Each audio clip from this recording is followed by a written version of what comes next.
Kellyn's Lifestyle Change program is designed to provide the optimal therapeutic dose for people to be able to make these healthy lifestyle changes. It focuses on the 6 pillars of lifestyle medicine, but it also includes things like culinary medicine sessions and individualized goal setting, as well as the most important component, which is group support. If you're just starting on a plant-forward journey, I would suggest adding more vegetables and beans to your plate, but aim for enjoyable, not perfection. The goal is to enjoy the food that's on our plate while nourishing our bodies and slowly changing our taste buds one meal at a time.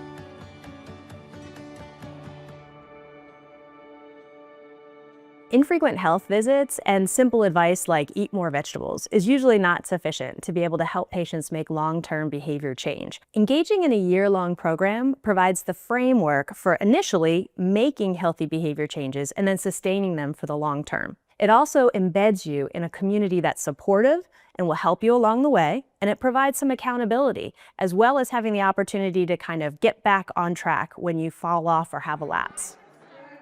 Culinary medicine is bridging the gap in between understanding what healthy food is and actually putting it into practice.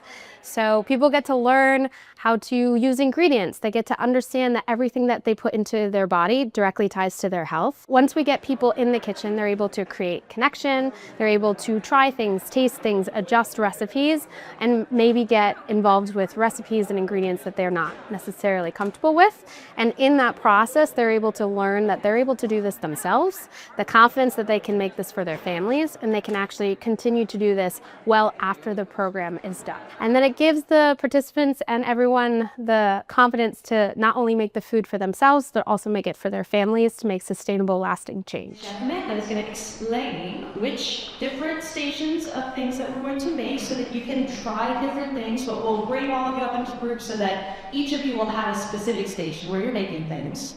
And then we will enjoy it all together. Utilizing an intensive longitudinal approach can have impressive clinical outcomes. One of my favorite examples is a patient who had a hemoglobin A1C of 9.5 at the beginning of the program, but also triglycerides of 457 and stage 2 hypertension. Over the course of the first 3 months, they lost 30 pounds. Their hemoglobin A1C went down to 6.1. They decreased their triglycerides by over 280 points, and their blood pressure was almost in the normal range. All of this without medication. We have many participants who come into the program with their blood sugar in that pre-diabetes range who have gone back to normal by the end of the first 3 months. I became a doctor to be a healer, not just to manage the symptoms of disease. And what is amazing to me, it's incredibly inspiring to see when people are able to reverse their diabetes or their pre-diabetes. And then they actually say to us, "Thank you for showing me that this is possible. I had no idea that I could do this, and now I feel so much better." We can also give them hope that it's possible. I hope that people take away that food is not about perfection, that it's about enjoying it with people that you care about. When we're able to give the tools to people to not only make the food themselves, but enjoy it with their families, in my opinion, this is when real change starts to happen. Hopefully, then we can make these changes one bite at a time.